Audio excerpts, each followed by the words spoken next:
Hello everyone, welcome back to my another new blog. তো আজকে দেখো সকাল সকাল আমরা সবাই মিলে রেডি সেডি হয়ে বেরোচ্ছি। তো কোথায় বেরোচ্ছি না বেরোচ্ছি সব তোমাদের সাথে পুরোটাই শেয়ার করব। তো চলো সঙ্গে থাকো আর তোমরা দেখতে থাকো যে আমরা কোথায় যাচ্ছি, কেন যাচ্ছি, ব্লা ব্লা। তো এই যে দেখো আমি নানাই তো জানলার ধারে বসে পড়েছি গাড়িতে। আর গাড়িটা তো ড্রাইভ করছে আমাদের জামাইবাবু। এই দেখো মা বসে রয়েছে, তার পাশে বর্ষা রানী আর আমার পাশে রয়েছে দিদি। আর সামনে রয়েছে হচ্ছে আমার বর আর জামাইবাবু, আর এই যে হচ্ছে বাবা পেছনে একা একা বসে পড়েছে। তো মা বাবার কাছে বসবো ভাবছিল, কিন্তু পেছন দিকটা একটু বেশি, মানে মায়ের একটু গাড়িতে চাপতে প্যানিক হয় আর কি। তো সেই কারণে মা বললো যে না না মাঝখানে বসে পড়ি। তো দেখো আমরা তো অলমোস্ট ডেস্টিনেশনের কাছাকাছি পৌঁছেই গেছি। আরও কিছুক্ষণের মতো টাইম লাগবে যেতে, প্রায় আধ ঘন্টা মতো। তো এখানে দেখো এখানে এই ঢোকার জন্য গেট ফিজ নেওয়া হচ্ছে, মানে এন্ট্রি ফি যাকে বলে, এন্ট্রি ফি নেওয়া হচ্ছে। তো এখান দিয়ে যেতে যেতে দেখলাম যে যেহেতু এটা 26শে জানুয়ারির দিন ছিল, তো কি সুন্দর করে ডেকোরেশন করেছিল, দেশাত্মবোধক গান হচ্ছিল, খুব ভালো লাগছিল। মানে এই জায়গার ভাইবসটা দারুণ ছিল। তো কিছুক্ষণ এখানে আমাদেরকে ওয়েট করতে হলো, কারণ গাড়ি সাইড করে তারপরে যা টাকা পয়সা দেওয়ার, মানে এখানে প্রায় ওই 150 টাকা করে চার্জ করছিল। তো সেই কারণে টাকা দেওয়ার পরেই আমরা এখান থেকে বেরোতে পারবো, তাই একটু অপেক্ষা করতে হলো। আর অপেক্ষা করতে বেশ ভালোই লাগলো, কারণ ওই যে বললাম সুন্দর করে সাজানো হয়েছিল আর দেশাত্মবোধক গান হচ্ছিল। আর গানগুলো তো আমি তোমাদের সাথে শেয়ার করতে পারবো না, তার কারণ কপিরাইট ক্লেম জানোই তো। তো এই যে দেখো এবার আমরা যাচ্ছি, দুই দিকে জঙ্গল, মাঝখান দিয়ে সুন্দর একটা রাস্তা চলে গেছে। তো সেই রাস্তা ধরেই আমরা পৌঁছে গেছি আমাদের ডেস্টিনেশনে। তো হ্যাঁ, আজকে তো আমরা পিকনিক করব, আর সেই কারণেই এত দূরে আসা। তো গাইস জায়গাটার নাম তো আমি তোমাদেরকে এখন বলবো না। তো তোমরা দেখি কে কে গেস করতে পারো যে আমরা কোন জায়গায় পিকনিক করতে এসেছি। তো এটা গেস করাটা খুবই সহজ, কারণ ম্যাক্সিমাম সবাই কিন্তু পশ্চিমবঙ্গের এখানে পিকনিক করতে এসে থাকে। আর জায়গাটা পিকনিকের জন্য বিশেষ করে ভীষণ একটা পপুলার জায়গা। তো দেখো আমরা এসে গেছি, এবারে একটা ভালো জায়গা খুঁজতে হবে যেখানে বসে আমরা পিকনিকটা সারতে পারবো। আর এই যে দেখো সামনে বড় সড়ো একদম ড্যাম রয়েছে। আর এখানে দেখো কত নৌকো, বোট সবই রয়েছে, সবাই বোট রাইডিং করছিল। তো দেখা যাক আমরা করতে পারি কি না। তো এখন তো আপাতত এই জাস্ট এসে পৌঁছেছি। আর নানাই তো একসাথে এত জল দেখে ভীষণ ভীষণ এক্সাইটেড হয়ে পড়েছে, কারণ ও বিশেষভাবে মানে নদী বা জল দেখেছে, একেবারেই দেখেনি সেটা বলবো না, কিন্তু এই যে একটু জ্ঞান হচ্ছে, বড় হচ্ছে, তো এইগুলো একটুখানি বেশি হয়ে অবজার্ভ করছে আর কি। আর এই যে দেখো মানে কোথাও ঘুরতে যাওয়া মানেই তো বাচ্চাদের এটা চাই সেটা চাই, তো এই ব্যাপারটা লেগেই থাকে। তো সামনে যেহেতু কটন ক্যান্ডি দেখেছিল, সেহেতু নিয়েই ছাড়লো। আমি ওকে কটন ক্যান্ডি খেতে খুব একটা অ্যালাউ করি না, কিন্তু যেহেতু জেদ করছিল কিনে দিতেই হলো।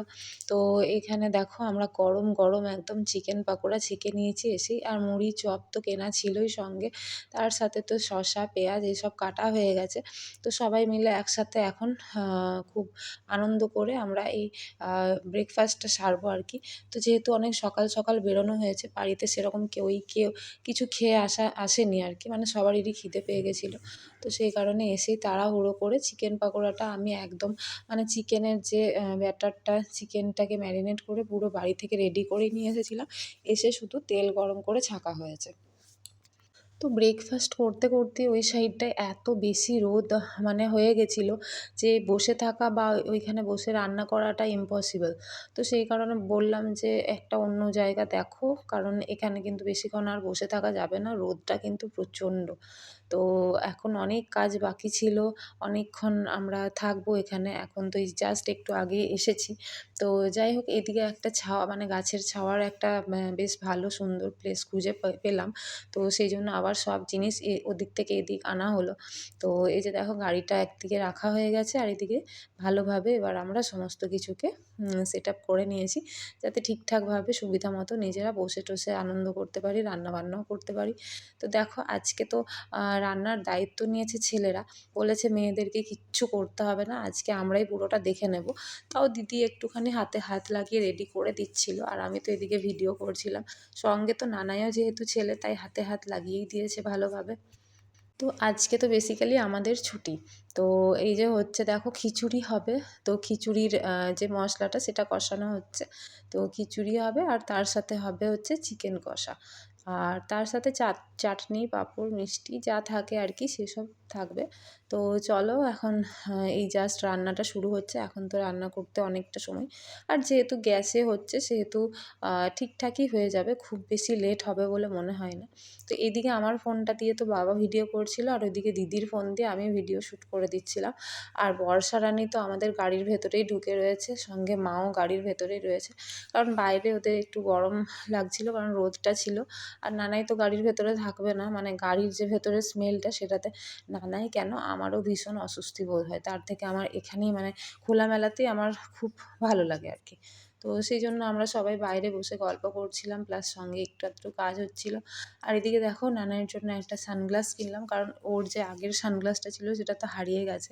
তো মেলাতে দেখলাম ওর পরার মতো মোটামুটি ছিল, তো সেই কারণে একটা নিয়ে নিলাম। ওর বাবা বারণ করছিল যে না না আর মেলার থেকে সানগ্লাস কিনতে হয় না, ভালো কোথাও একটা কিনবো।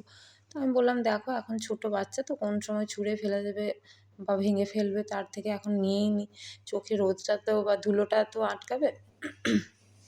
তো যার জন্য নিয়ে নিয়েছি আর কি। তো এদিকে দেখো খিচুড়ি প্রায় হয়ে গেছে। তো খিচুড়িটা খুব বেশি পাতলা লাগছিল, তো সেই কারণে ২ ভাগে ভাগ করে নিচ্ছিল যে একটু যাতে ভালোভাবে মেল্ট হয়ে যায়।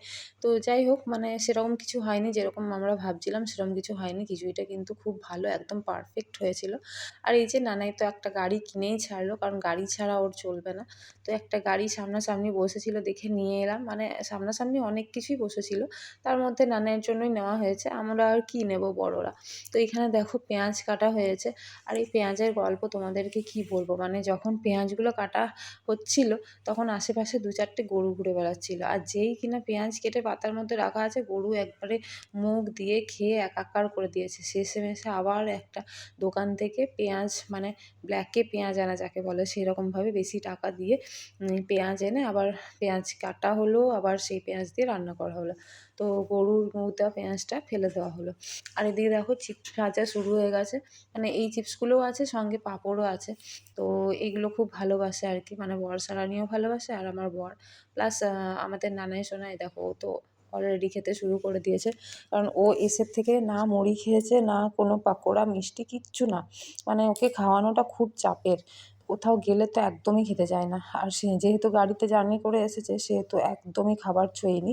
তো সেই জন্য যা খাচ্ছিল সেটাই একটু আধটু দিচ্ছিলাম, সঙ্গে একটু মাজাও ওকে দেওয়া হয়েছে যাতে একটু ওর ফ্রেশ লাগে আর কি। কারণ একটু বাচ্চা তো গরম গরম লাগছিল, রোদটা ভালো রকমই ছিল। আর তারপর তো দেখি পাশেই এই যে বাসে করে এসেছে যারা, তাদের দেখো এখানে তো ভালোই পার্টি চলছে। তো আমি তো পার্টি দেখে একটু ভিডিওই করে নিলাম যে দেখো কি সুন্দর একদম লুকোচুরি করে পার্টি করছে এরা। আর এদিকে তো বোর্ডের মধ্যে বড় বড় করে লেখা ছিল কোনো রকম নেশাগ্রস্ত জিনিস বা মদ্যপ জিনিস অ্যালাউ নেই। তো যাই হোক এই যে অ্যালাউ নেই নমুনা দেখিয়ে দিলাম তোমাদেরকে। তো চলো রান্নাবান্না সব তো হয়ে গেছে, তারপর সবাই একসাথে খেতে বসে পড়েছি। আর নানাইকে তো খিচুড়ি খাওয়ানো হয়নি, ওর জন্য বাড়ির থেকে ডাল, ভাত, ডিম সেদ্ধ এসব আনা হয়েছিল। ওটাই যেটুকু খেয়েছে আর কি, মানে পুরোটা একদমই খায়নি। খুব জোর করে খাওয়ানোর পর এই ২-৪ বার আর কি নিয়েছে। আর তারপরে তো আমরা ওখান থেকে বেরিয়ে পড়লাম, কারণ আর বেশিক্ষণ থাকা যেত না, কারণ জামাইবাবুর কাজও ছিল। তো বললাম চলো ওই দিকটা দিয়ে একটু এক রাউন্ড দিয়ে তারপরে ইউটার্ন করে ফিরবো আর কি। তো এই যে এখানে এই সাইডে ড্যামটা ছিল, তার পাশেই ছিল একটা সুন্দর পার্ক। তো এই পার্কেও অনেকে পিকনিক করছিল। তো এই লোকেশনটাও খুব একটা খারাপ ছিল না। আর আমরা যেখানটা করছিলাম সেখানটাও খারাপ ছিল না, কারণ ওখানে সামনেই জল ছিল, সব কিছু বেশ বোটিং এইসব দেখা যাচ্ছিল। মানে ফটোশ্যুটের জন্য আমাদের যে জায়গাটা ছিল সেটা কিন্তু একদম পারফেক্ট। তো তো এই জায়গাটাও খারাপ না, বাট আমার মনে হয় আমরা যেখানে ছিলাম সেটাই বেশি ভালো। এটা একটা পার্কের মতো, এখানে গাছপালা বেশি ছিল, বসে থাকার মতো জায়গা ছিল। আর জল-টল এমনি তো এদিক থেকে দেখতে পাইনি, হয়তো ভেতর দিকে ছিল। তো এইখান দিয়ে দেখো সব গাড়িগুলো যাচ্ছিলো বলে জ্যামটাই ভালো রকম মানে বোঝা যাচ্ছিলো না, জ্যাম লেগে গেছে। তো যেতে অনেকটাই সময় লেগে যাচ্ছিলো, ওই জন্য থেমে থেমে যেতে হচ্ছিলো। তো দেখো এখন প্রায় বিকেল হয়ে গেছে, তো সবারই এখন ওই বাড়ি ফেরার মতোই ব্যবস্থা করছে সবাই। তো এই যে গাড়ি টাড়ি দেখো কত লম্বা লম্বা একদম লাইন দিয়ে গাড়ি দাঁড়িয়ে রয়েছে। তো আমরা আর বেশি দূরে যাবো না, অল্প একটু যাবো, তারপরে ব্যাক করবো। তো এই ব্রিজটা অবধি না গেলেই নয়, কারণ এটাই তো সৌন্দর্য এই জায়গাটার সবথেকে, যে ভালো ফটো তোলার জায়গা, তো সেটা হচ্ছে এদিকটা। তো এইদিকে কিন্তু এসেছি বটে, মানে আগে এসেছি, বাট আজকে এখানে কোনো রকম ফটো তোলা হয়নি, কারণ জামাইবাবু এখানে গাড়ি আর পার্ক করেনি। বলল চলো, আর এখানে দাঁড়ানো যাবে না, এমনিতেও আমার খুব তাড়া আছে, দাঁড়ালে আরও দেরি হয়ে যাবে। তো সেই কারণে বললাম যে ঠিক আছে, জাস্ট একটু ঘুরিয়ে দাও, আর ভিডিও করলেই আমাদের হয়ে যাবে আর কি। আর এখানে দাঁড়িয়ে অনেকেই ফটো তুলছিল, দাঁড়িয়ে টাইম স্পেন্ড করছিল, বসেছিল, গল্প করছিল, বাট আমাদের আর এই জায়গাটাতে দাঁড়ানো হয়নি। আমরা কিন্তু এখান দিয়ে সোজা এবার বেরিয়ে যাব বাড়ির পথে।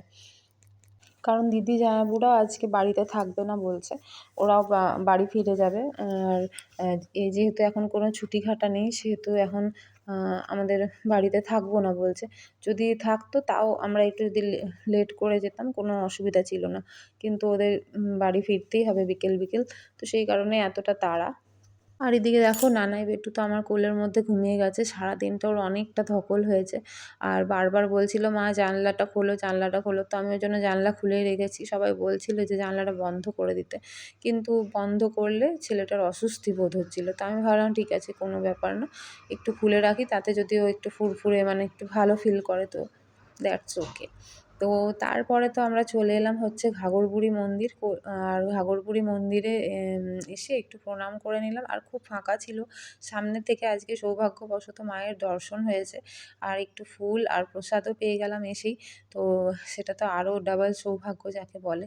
তো এবার এখান থেকে বেরিয়ে আমরা অল্প করে সবাই মিলে চা খেয়ে নেব, কারণ এইখানকার চা ভীষণ ফেমাস। যারা এখানে চা খেয়েছো তারা নিশ্চয়ই জানো যে এখানকার চা কতটা ভালো সুস্বাদু। তো এই যে দেখো এখানে এরকমভাবে মাটির ভাঁড়ে দেওয়া হয়, আর চাটা ভীষণ পুরু, ভীষণ টেস্টি হয়। জানি না এই চা মানে সব জায়গায় কিন্তু এই স্বাদ মেলে না। তো সবাই মিলে এই দেখো চা নিয়ে চিয়ার্স করলাম, তারপরে চাটা খেয়ে একবারে বাড়ির পথে রওনা। তো এবারে তো আমরা বাড়ির পথেই রওনা দিয়ে দিয়েছি, তো একটু পরে বাড়ি পৌঁছে যাব। তো টিল দেন সঙ্গে থেকো, চ্যানেলটিকে সাবস্ক্রাইব করে, ভিডিওটি যদি ভালো লেগে থাকে তো একটা লাইক করে দিও। আর তোমাদের বারবার বলছি যে একটু পাশে থেকে সাবস্ক্রাইব করো চ্যানেলটাকে। Good night.